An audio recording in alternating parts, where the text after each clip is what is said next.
माहिरा खान ने बोटॉक्स करवा लिया। नई तस्वीर पर बहस छिड़ गई। पाकिस्तान शोबिस की सफ अव्वल की अदाकारा माहिरा खान की नई तस्वीर ने सोशल मीडिया पर बहस छेड़ दी है। उन नई तस्वीर में माहिरा खान का चेहरा पहले से मुख्तलिफ दिखाई दे रहा है। उनके गाल ज्यादा भरे हुए जबकि भनवें भी उठी हुई महसूस हो रही हैं।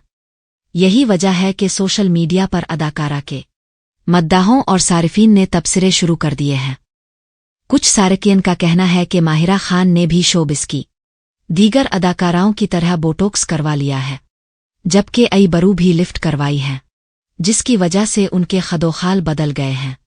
ताहम अदाकारा के मद्दाहों का कहना है कि माहिरा कई बार वाजे कर चुकी हैं कि उन्हें कुदरती खूबसूरती पर यकीन है और वो किसी भी किस्म की कॉस्मेटिक सर्जरी करवाने में दिलचस्पी नहीं रखती। याद रहे कि इससे कबल भी कॉस्मेटिक सर्जरी की अफवाहों पर रद्द-ए-अमल देते हुए माहिरा खान ने कहा था कि ये सब उनके मेकअप और स्टाइलिंग की बदौलत होता है, क्योंकि उनके मेकअप आर्टिस्ट बेहतरीन हैं।